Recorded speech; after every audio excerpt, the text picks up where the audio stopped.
Ya Allah, kenapa bukan dia? Sahabat cahaya yang dicintai Allah. Mungkin ada di antara teman-teman yang pernah ngerasa rasanya semesta nggak berpihak gitu dengan apa yang kita mau gitu. Misal, kita pernah berharap sama seseorang. Kita anggap dia akan jadi rumah. Ternyata dia hanya singgah. Sakit sih, wajar, manusiawi. Tapi rasanya ada rasa yang harus kita jauh lebih bisa hadirkan ketika kondisi kita tak sesuai dengan harapan kita. Kadang-kadang tidak semua hal itu harus sesuai dengan rencana kita. Kenapa? Karena di balik itu ada rencana yang maha indah yang dihadirkan oleh yang maha indah, tentunya oleh Allah Subhanahu wa taala. Kamu menginginkan sesuatu, iya. Tapi Allah menginginkan sesuatu yang lain. Kamu punya rencana, iya. Tapi Allah juga punya rencana. Dan kita harus percaya bahwa rencana Allah, keinginan Allah, itulah yang terbaik daripada apapun. Perhatikan surat Al-Baqarah ayat 216. Ini ayat yang selalu dijadikan guidance banget sih sama Ahilman. Kalau Ahilman punya keinginan tapi kemudian gak sesuai kenyataan gitu ya. Allah berfirman, A'udzubillahi minasyaitonirrajim. Wa asa an takrahu syai'an wa huwa khairul lakum. Wa asa an tuhibbu syai'an wa huwa syarrul lakum. Wallahu ya'lamu wa antum la ta'lamun. Perhatikan dengan iman. Dan boleh jadi kamu membenci sesuatu, padahal itu baik bagimu. Dan boleh jadi kamu menyukai sesuatu, padahal itu buruk bagimu. Allah Maha tahu, Allah lebih tahu, sedangkan kamu tidak tahu. Dari ayat ini, kita harus punya sikap namanya husnuzon ya, dengan apapun yang datang dalam kehidupan kita. Termasuk dengan skenario ketentuan yang Allah hadirkan dalam kehidupan kita. Apalagi tentang urusan perasaan ya, tentang urusan jodoh gitu. Jodoh itu kan di tangan Allah Subhanahu wa taala gitu. Kadang sekuat apapun kita berusaha, sehebat apapun kita ikhtiar gitu ya. Tapi kalau kemudian Allah memiliki rencana lain tentang jodoh kita, maka kita nggak bisa ngapa-ngapain gitu. Nah maksudnya apa? Dalam proses menemukan jodoh terbaik, hadirkan Allah di dalamnya. Jodoh itu dicari dan dinanti. Dicari dengan cara yang terbaik, dinanti dengan penantian yang terbaik. Ketika engkau mendapatkan seseorang yang sesuai dengan maunya kita, alhamdulillah. Tapi ketika ternyata yang kita inginkan itu tidak berpihak terhadap kita, maka jangan pernah gelisah, jangan pernah galau dengan keadaan itu. Kenapa? Boleh jadi orang yang selama ini kita harapkan, kemudian tidak berjodoh dengan kita, karena Allah tahu bahwa orang itu bukan yang terbaik untuk kita. Jadi mikirnya tuh harus lebih terbuka gitu. Nah, sikap husnuzon ini yang harus kita hadirkan. Jadi nggak ada bahasa gini, aku teh setelah putus sama dia jadi nggak tahu jalan pulang. Emang kenapa? Iya karena hampir semua jalan pernah aku tempuh bersama dengan dirinya gitu. Nggak gitu kalimatnya gitu. Atau ada bahasa gini, aku tuh pas putus sama dia tuh jadi nggak bisa makan apa-apa. Emang kenapa? Iya karena hampir semua menu pernah aku makan bersama dengan dirinya. Kayaknya rapuh banget hidup ini kalau kayak begitu. Hidup kita tidak semengkhawatirkan apa yang kita pikirkan. So, sikap terbaiknya apa? Husnuzon. Dan husnuzon ini adalah landasan utama untuk naik kepada sikap yang selanjutnya. Apa? Ridho. Nerima dengan ketentuan Allah. Belajarlah untuk menerima dan ridho atas segala ketentuan yang Allah hadirkan. Jangan pernah membenci keadaan. Karena malam pun tidak pernah menghina takdirnya menjadi gelap. Jangan pernah menghina keadaan. Karena daun pun tidak pernah marah kepada angin yang membuat dia terjatuh dari ranting pohonnya. Belajarlah menerima. Malam itu dia gelap. Tapi saat dia menerima kegelapannya, Allah kemudian hadirkan bintang dan bulan yang bisa menerangi kegelapan tersebut. Sahabat cahaya yang dirahmati Allah, kadang-kadang kita itu hanya butuh waktu untuk lebih nerima saja dengan apa yang Allah hadirkan dalam kehidupan kita. Belajar ridho ketika menerima, belajar ikhlas ketika melepas. Segala sesuatu yang ditakdirkan untukmu pasti akan datang kepadamu. Dan segala sesuatu yang tak ditakdirkan untukmu tidak akan pernah menjadi milikmu. Maka ketika engkau punya harapan, tapi ternyata kenyataannya tak berpihak dengan apa yang kamu harapkan, ridho dulu, nerima dulu. Buka hati kita dulu, buka mata kita dulu dan yakin di balik apapun yang terjadi selalu ada hikmah yang sedang Allah hadirkan dalam kehidupan kita. Nah, pertanyaan selanjutnya, Ahilman, bagaimana caranya agar kita bisa ridho? Caranya ingat 3 ayat ini saja. Yang pertama tadi tuh surat Al-Baqarah 216, ingat apapun yang Allah hadirkan untuk kita itu pasti yang terbaik. Ingat itu ya. Allah tuh nggak mungkin ngasih yang nggak baik untuk kita.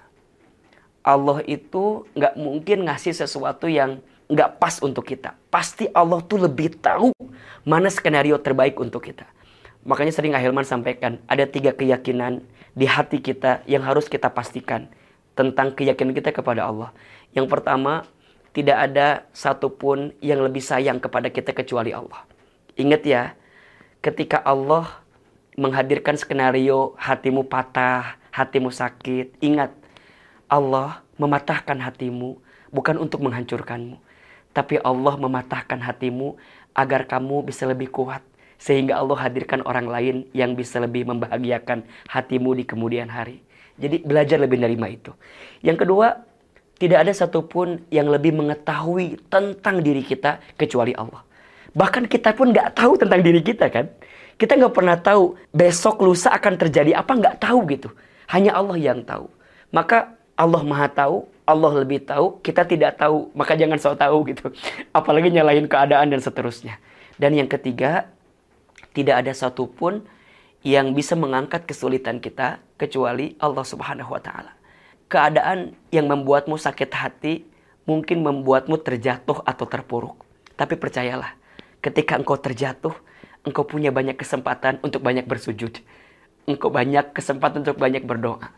Kalau sudah tidak ada lagi telinga manusia yang bisa mendengarkan keluh kesah kita, maka sudah saatnya tempat sujud kita menjadi tempat healing terbaik agar kita bisa memohon dan meminta kepada Allah. Kalau sudah tidak ada sandaran manusia atau pundak manusia untuk bisa bersandar, sudah saatnya tangan ini menengadah meminta kepada Allah atas setiap perasaan yang sedang kita hadapi. Maka teman-teman yakin ya, apapun yang Allah hadirkan untuk kita pasti yang terbaik. Sungguh tidak ada yang kurang yang Allah berikan kepada kita. Yang kurang siapa? Yang kurang kita saja. Ahilman, kita kurang apa? Kita ini dikasih nikmat, kurang syukur. Dikasih ujian, kurang sabar. Ketika beramal, kurang ikhlas. Ketika ada takdir, kurang ridho. Kalau dikumpulin, mohon maaf, kurang ajar ya. Jadi kadang-kadang masalahnya bukan di Allah, jadi kitanya aja gitu. Jadi kita yang kadang-kadang ngerasa bahwa kok gini. Enggak. Pasti yang Allah hadirkan itu yang terbaik. Yang kedua, yakin Allah tidak mungkin memberikan beban kepada kita melebihi batas kemampuan kita. La yukallifullahu nafsan illa wus'aha. Ya, Allah memberikan beban kepada kita karena Allah tahu tubuh kita, hati kita kuat untuk menerima beban itu. Maka jangan pernah bilang gini, enaknya orang mah nggak ada beban kayak saya gitu. Enaknya orang mah, jangan. Kenapa? Karena Allah menitipkan masalah sebesar apapun kepadamu. Karena Allah tahu hati dan pundakmu kuat untuk menghadapi itu semua. Dan yang ketiga harus yakin. Fa inna ma'al usri yusra, inna ma'al usri yusra. Maka sesungguhnya bersama kesulitan ada kemudahan. Sesungguhnya bersama kesulitan ada kemudahan. Ya sudah, orang yang sudah pergi meninggalkanmu, udah, buanglah mantan pada tempatnya. Ya. Jangan gelisah lagi, jangan galau lagi. Sekarang buka hati, kemudian ya pastikan kesendirian kita untuk jadi momentum terbaik agar kita bisa menanam banyak kebaikan saja. Ingat ya, kadang-kadang waktu sendiri itu penting sih. Untuk apa? Untuk kita menemukan makna di balik apapun yang terjadi. Dan kita harus ingat, di balik kegelapan selalu ada cahaya yang sedang dihadirkan. Maka boleh jadi ya orang ninggalin kita ya gak apa-apalah. Karena sebentar lagi ada orang lain yang akan dihadirkan oleh Allah untuk kita. Apa kuncinya? Ridho, menerima, ikhlas, melepas. Ini kuncinya. Ridho, nerima, ikhlas, melepas. Kenapa sampai sekarang kok belum datang juga penggantinya? Mungkin ada di hati masalahnya. Engkau belum ridho dan engkau belum ikhlas melepaskannya. Tapi kalau engkau sudah bisa nerima itu, percayalah akan banyak kebaikan yang sedang Allah hadirkan untuk kita. Nabi SAW bersabda, sesungguhnya pahala itu tergantung beratnya ujian. Wa innallaha idza ahabba qauman ibtalahum. Dan sungguh Allah apabila mencintai suatu kaum, Allah akan menguji kaum tersebut. Allah menguji hamba tersebut. Apa sikapnya? Faman radiya falahu ridha, wa man sakhita falahu sukhtu. Barang siapa yang ridho dengan ketentuan Allah, maka Allah ridho kepadanya. Dan barang siapa yang benci dengan ketentuan Allah, maka Allah juga benci kepadanya. Maka jemputlah keridhaan Allah dengan belajar ridho atas apapun yang Allah hadirkan kepada kita. Cinta terbaik memang bukan dia yang datang karena kelebihanmu. Tapi cinta terbaik adalah dia yang siap bertahan walaupun tahu kekurangan dalam dirimu. Orang yang tidak bisa bertahan dengan apa yang kita hadirkan, berarti dia bukan cinta yang terbaik untuk kita. Kadang kita nggak butuh cinta yang sempurna. Karena cinta itu sudah sempurna dengan maknanya sendiri. Kita harus lebih menyempurnakan apa yang ada di ikhtiar kita. Karena percayalah, ikhtiar kita adalah amal soleh kita. Ikhtiar kita adalah usaha terbaik yang kita hadirkan untuk mendapatkan keridhaan Allah Subhanahu wa ta'ala. Percayalah dengan kekuatan doa. Doa itu senjatanya orang beriman. Jika doamu belum dikabulkan di waktu yang cepat, maka Allah akan kabulkan di waktu yang tepat. Mudah-mudahan Allah hadirkan kebaikan, belajar ridho dengan menerima, belajar ikhlas ketika melepaskan. Doakan orang yang pergi meninggalkanmu. Karena doa yang baik akan kembali kepada yang mendoakannya. Insya Allah, ya kalau tidak tahun ini, tahun depan ya. Mudah-mudahan Allah gantikan dengan yang lebih baik. Wallahu a'lam bishawab. Amin ya rabbal alamin.